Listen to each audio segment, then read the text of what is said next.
الحمد للہ رب العالمین الصلاۃ والسلام علی سید الانبیاء والمرسلین وعلی آلہ وصحبہ اجمعین ان اللہ وملائکتہ یصلون علی النبی یا ایہا الذین آمنوا صلوا علیہ وسلموا تسلیما الصلاۃ والسلام علیک یا رسول اللہ وعلی آلک واصحابک یا حبیب اللہ یا محبوب اللہ یا محمد الرسول اللہ صلی اللہ علیہ وسلم۔ قابل احترام معزز اور محترم بھائیوں، ساتھیوں اور بزرگوں، السلام علیکم ورحمۃ اللہ وبرکاتہ۔ آج جب غزہ کی یہ صورتحال میں دیکھتا ہوں اور وہاں ڈھائے جانے والے مظالم کی جو دل فگار ویڈیوز آ رہی ہیں، جو تصاویر آ رہی ہیں، وہ انسان کو کسی اور جہان کے اندر لے جاتی ہیں، بے بسی کے اور اس معذوری کے کہ جو امت مسلمہ نے اپنی اس 1400 برس کی تاریخ میں نہیں دیکھی۔ اور اس کے علاوہ جو دنیا کے دور معیارات سامنے آتے ہیں، شاید دنیا نے جس طرح امت مسلمہ نے اپنی 1400 سالہ تاریخ میں اتنی بڑی بے بسی اپنی نہیں دیکھی، شاید کرۂ ارض نے اس تہذیب کی تاریخ میں اتنی بڑی منافقت نہیں دیکھی، اتنے بڑے دوہرے معیارات نہیں دیکھے اور اتنی بڑی جانبداری نہیں دیکھی کہ لوگ جو ہیں وہ مقتول کو ظالم کہتے ہیں، اور جن کے گھر گرائے جا رہے ہیں، جن کے گھروں پہ کارپٹ بمبارڈمنٹ کی جا رہی ہے، جن کے سویلین آبادی کو نشانہ بنایا جا رہا ہے، ہسپتالوں کو نشانہ بنایا جا رہا ہے، بچوں کو نشانہ بنایا جا رہا ہے، بے گناہ خواتین کو نشانہ بنایا جا رہا ہے، لوگ ان مظلوموں کو دنیا کے سامنے ظالم بنا کے پیش کر رہے ہیں۔ اور یہ وہ دنیا کی منافقت ہے جو میرے خیال میں انسانی تہذیب نے اپنے اس پورے تہذیبی سفر کے دوران نہیں دیکھی۔ اور اس میں جو اس کی بنیاد ہے اس سارے کرائسس کی، وہ آپ کو سمجھنے کے لیے ایک مرتبہ اس تاریخ کے اندر جھانکنا پڑتا ہے کہ جو گزشتہ 1-1.5 صدی میں عالم اسلام کی جو تاریخ ہے، اور جس طریقے سے یہ جو زائنسٹ موومنٹ جس وقت چلی، زائنسٹ موومنٹ کیا تھی، ان کے عزائم کیا تھے، اور زائنسٹ موومنٹ نے کس طریقے سے دنیا کی تمام بڑی طاقتوں کو انہوں نے اپنی جو ان کی ایک اکنامک پاور تھی اس کو، اس کے سامنے انہوں نے دنیا کو کس طریقے سے ڈھیر کیا۔ اور حضرت قائد اعظم محمد علی جناح رحمۃ اللہ علیہ کی 1946 میں associated press of United States کو دیا گیا قائد اعظم کا انٹرویو، اور اس میں قائد اعظم رحمۃ اللہ علیہ نے بڑے تعجب کا اظہار کیا، اور انہوں نے کہا کہ میں بڑا حیران ہوں کہ امریکہ جیسی طاقت صہیونیوں کے سامنے اتنی بے بس ہے کہ وہ جب ان کا جی چاہتا ہے وہ امریکہ جیسی طاقت کو ناک سے کھینچ کے جدھر مرضی ان کو لے جاتے ہیں۔ قائد اعظم کے کئی خطوط ہیں 1948 تک، یعنی اپنے وصال تک وہ فلسطین کی تحریک کے اوپر بات کرتے رہے، اور 1937 سے 35 سے قائد اعظم کی سٹیٹمنٹس، ان کے خطوط شروع ہوتے ہیں۔ قائد اعظم نے اس مسئلے کے اوپر جو برطانوی وزیر اعظم چیمبرلین تھے ان کو لکھا، ونسٹن چرچل کو لکھا، جو ایٹلی پرائم منسٹر رہے ہیں برطانیہ کے، ان کو قائد اعظم اس بارے میں تنبیہ کرتے رہے، اور قائد اعظم نے ان کو بھی لکھا کہ جو برطانوی گورنمنٹ ہے وہ عربوں کے ساتھ بے وفائی کر رہی ہے، عالم اسلام کے ساتھ بے وفائی کر رہی ہے، اور برطانیہ کا جو کردار ہے اس کو کبھی بھی اچھے لفظوں میں یاد نہیں کیا جائے گا، اور کبھی بھی دنیا اسلام برطانیہ کی یہ بے وفائی نہیں بھولے گی کہ انہوں نے اس طریقے سے جبراً ہماری زمین کے اوپر انہوں نے ایک غیر قوم کو آ کے آباد کیا جو کہ یہاں کی نہ باسی ہے نہ یہاں کی رہائشی ہے۔ یہ آن ریکارڈ قائد اعظم رحمۃ اللہ علیہ کے برقی مراسلے ہیں، قائد اعظم کے خطوط ہیں، قائد اعظم کی سٹیٹمنٹس ہیں۔ تو دنیا جو ہے وہ ان چیزوں سے غافل نہیں ہے کہ کس طریقے سے انہوں نے اپنی ویلتھ کے ذریعے، اپنی پاور کے ذریعے دنیا کو سرنگوں کیا۔ مثال کے طور پہ اس وقت ٹویٹر کے اوپر روزانہ کی بنیاد پہ ہزاروں اکاؤنٹس جو ہیں وہ بند کیے جا رہے ہیں، فیس بک کے اوپر باقی سوشل میڈیا کے اوپر کتنے چینلز ہیں یوٹیوب کے اوپر جو ایکٹیوسٹس کے بند کر دیے جاتے ہیں صرف اس لیے کہ وہ دنیا کے سامنے یہ حقائق لے کے آتے ہیں کہ غزہ کے اندر ہو کیا رہا ہے، محض اس بنیاد کے اوپر کہ وہ اس ظالمانہ جو پالیسی ہے نہ صرف اسرائیل کی بلکہ پورے ویسٹ کی جس کو بیکنگ حاصل ہے، خاص طور پہ جس میں برطانیہ امریکہ سر فہرست ہیں، تو وہ ان کے ساتھ یہ فریڈم آف ایکسپریشن کے اوپر کیا یہ حملہ نہیں ہے؟ کیا لوگوں کو یہ حق حاصل نہیں ہے کہ وہ اپنی بات کا کھل کے اظہار کر سکیں اور اپنی بات کو پیش کر سکیں؟ اور خاص طور پر میں یہ سمجھتا ہوں کہ جو اس وقت عالم اسلام کے اندر جو انتشار ہے، جو صہیونی اس وقت کر رہے ہیں غزہ کے اندر اور فلسطین کے اندر، یہ عالم اسلام کے انتشار سے فائدہ اٹھایا جا رہا ہے۔ اگر دنیا اسلام کے اندر یہ انتشار نہ ہوتا، اگر دنیا اسلام کے اندر اس طرح کی جو آج خونریزی جو فسادات بپا ہیں اگر یہ نہ ہوتے، اگر مسلمانوں نے اپنی ریاستوں کو مضبوط کیا ہوتا، اپنی افواج کو مضبوط کیا ہوتا اور ان تقاضوں کو پورا کیا ہوتا جو جدید دنیا کے تقاضے ہیں، تو آج ان کی یہ جرأت نہ ہوتی کہ وہ ایک چھوٹا سا تو ٹکڑا ہے، پھونک مارے سارے مسلمان مل کے تو وہ اڑ جائے، اور آج پوری دنیا اسلام جو ہے وہ ان کے سامنے بے بس ہے۔ کچھ مسئلے ہمارے داخلی سطح کے ہیں جن کے جو یہ لوگ ہیں وہ اس کا ناجائز فائدہ اٹھاتے ہیں، کچھ مسائل ہمارے نظریاتی ہیں۔ مثال کے طور پہ ہم جب ہسٹری کے اندر جاتے ہیں تو اگر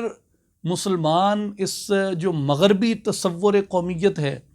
اس کے جھانسے کے اندر نہ آتے، اور یہ ہم جن کو اپنے پڑھے لکھے کہتے تھے کہ جی یہ کیمبرج گریجویٹ ہو کے آ رہے ہیں اور یہ پیرس کے گریجویٹ ہو کے آ رہے ہیں اور یہ نیو یارک کے اور ڈی سی کے اور کہاں کہاں کے یہ گریجویٹس ہو کے آ رہے ہیں، اگر ان گریجویٹس نے اپنی تہذیب کو پڑھا ہوتا، اپنے تمدن کو پڑھا ہوتا، اپنے قومیت کے تصور کو پڑھا ہوتا اور اغیار کے قومیت کے تصور کو من و عن قبول نہ کیا ہوتا تو آج فلسطین نہ جل رہا ہوتا۔ سب سے پہلا کام جو فلسطین کا کیا گیا وہ یہ کیا گیا کہ مسئلہ فلسطین کو ڈی اسلامائز کیا گیا، اور اس کے اوپر جو عربوں کے دوہرے معیارات ہیں خود اپنے وہ بھی نہیں بلائے جا سکتے، کہ جب انہیں تعاون درکار ہوتا تو وہ کہتے کہ عالم اسلام کی بات کرتے، لیکن لٹرلی جس طریقے سے عرب نیشنلزم کو فروغ دیا گیا اور عرب قومیت پرستی کو فروغ دیا گیا، انہوں نے اپنے آپ کو اس دور اندیشی کو دیکھے بغیر کہ آج سے 100 سال بعد اس عرب نیشنلزم کے یہ اثرات نکلیں گے کہ یہ اپنی زمینوں پہ اپنا حق کھو بیٹھیں گے،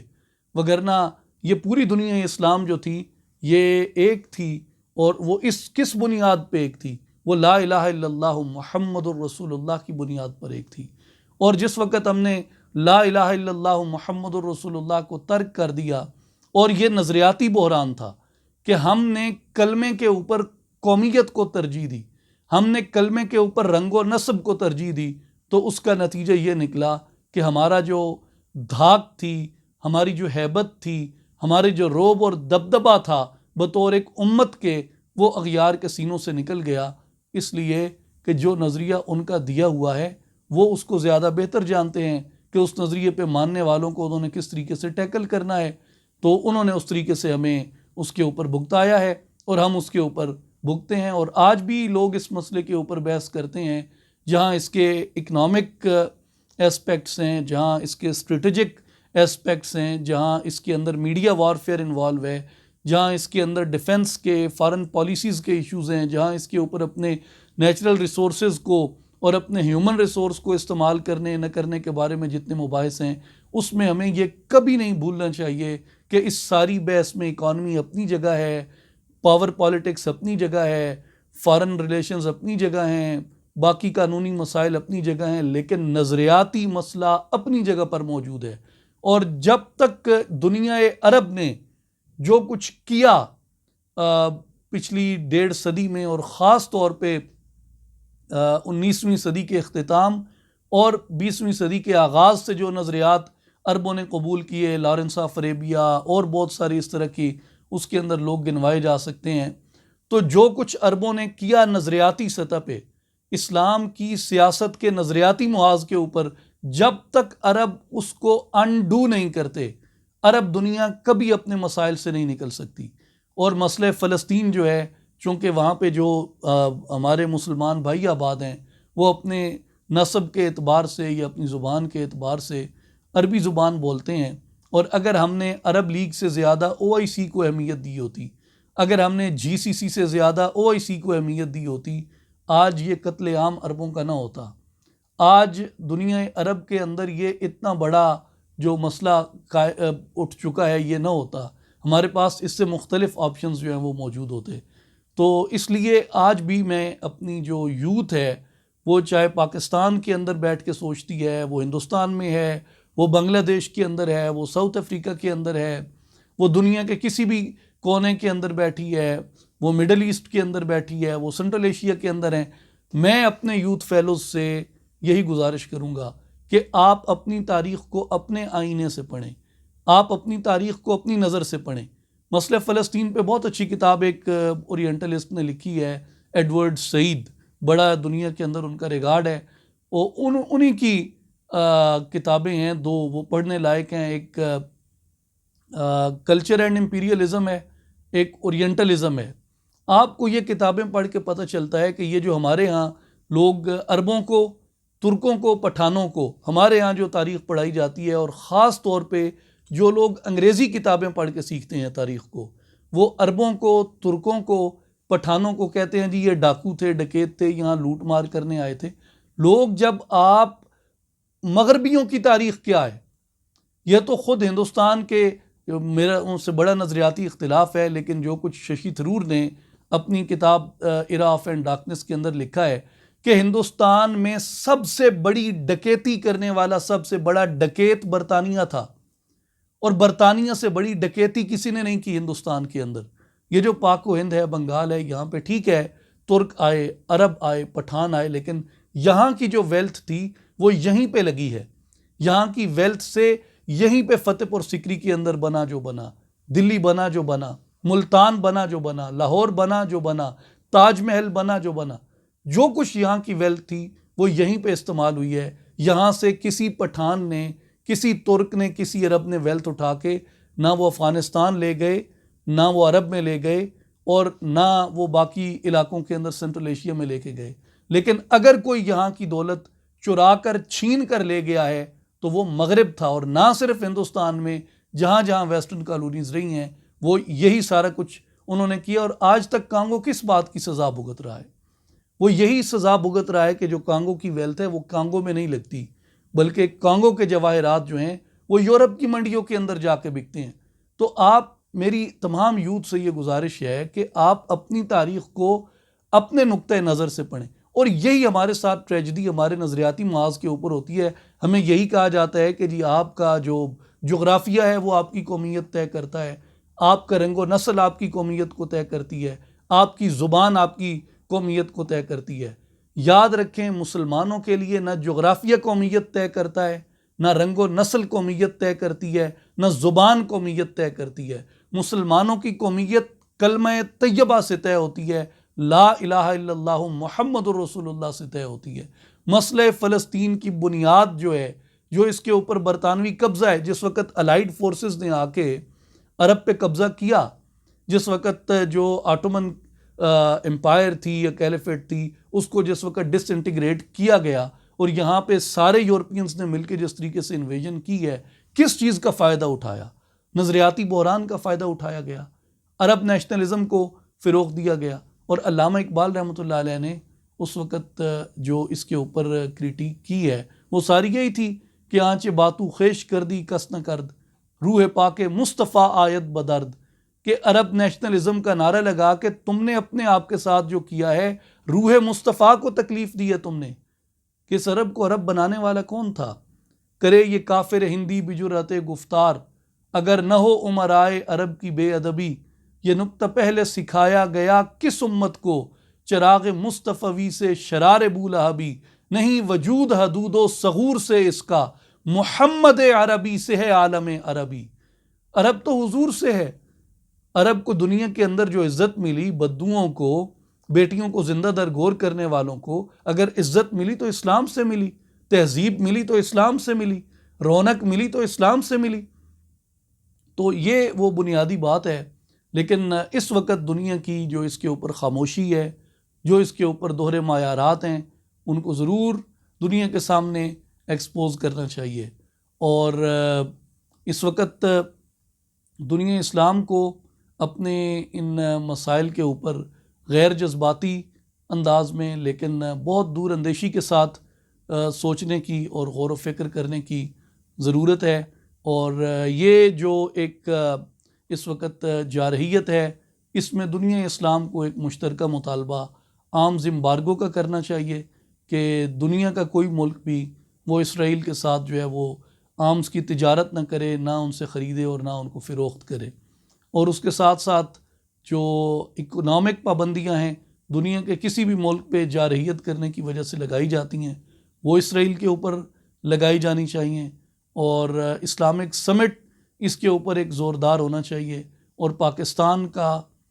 ترکی کا،